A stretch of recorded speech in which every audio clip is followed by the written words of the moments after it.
బిర్యానీ అంటే ఇష్టం లేని వాళ్ళు ఎంతమంది ఉంటారు చెప్పండి. ఎక్కడో నూటికో కోటికో ఉంటారు. ఇంక వాళ్ళ సంగతి పక్కన పెట్టేస్తే నాలాంటి బిర్యానీ లవర్స్ అయితే రోజు పెట్టినా సరే కాదనకుండా తింటాం. కానీ మన హెల్త్‌కి అంత మంచిది కాదు కాబట్టి ఇంట్లోనే ఈజీగా ఎలా చేసుకోవాలో మీకు చూపించేస్తాను.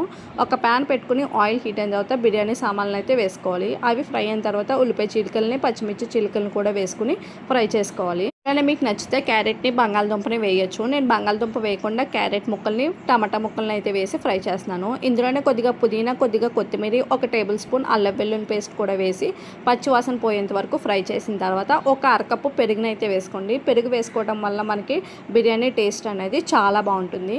ఒక 2 మినిట్స్ ఫ్రై చేసిన తర్వాత మనం వంతుకి 2 వంతులు వాటర్ని అయితే వేసుకుంటున్నాను. నేను నార్మల్ రైస్తో చేస్తున్నాను. అదే మీరు బాస్మతి రైస్ అయితే వంతుకి వంతున్నర వాటర్ని అయితే వేసుకోండి. వాటర్ వేసిన తర్వాత రుచికి సరిపడా సాల్ట్ కూడా వేసుకుని మూత పెట్టేసుకుని బాగా మరిగించుకోవాలి వాటర్ మరుగుతున్నప్పుడు కొద్దిగా బిర్యానీ మసాలాని అయితే వేసుకోండి. టేస్ట్ చాలా బాగుంటుంది. కడిగి పెట్టుకున్న రైస్ని అయితే ఇందులో వేసేసుకుంటున్నాను. వేసుకుని మూత పెట్టేసి ఒక 15 నిమిషాలు అయితే మనం మీడియం ఫ్లేమ్లో పెట్టుకుని బాగా ఉడికించుకోవాలి. మనకి బిర్యానీ ఉడికింది లేనిది అనేది పట్టుకుంటే తెలిసిపోతుంది. ఉడకకపోతే మరొక 5 నిమిషాలు మీడియం ఫ్లేమ్లో పెట్టుకుని మూత పెట్టేసి ఉడికించండి. ఇంకా రెడీ అయిపోయిన తర్వాత పైన మనం కొద్దిగా నెయ్యి వేసుకుని కొత్తిమీర జల్లుకుంటే వేడివేడిగా బిర్యానీ అనేది రెడీ అయిపోతుంది. బయట మనకి ఎన్నో మసాలాలు వేస్ట్ చేస్తుంటారు. వీలైనప్పుడల్లా మనం ఇంట్లోనే ఈజీగా చేసుకోవటం వల్ల మన హెల్త్కి కూడా చాలా మంచిది. మీకు దీంతో ఏ కాంబినేషన్ కర్రీ ఇష్టమో కామెంట్ చేయండి. వీడియో నచ్చితే లైక్ చేయండి, సబ్స్క్రైబ్ చేయండి.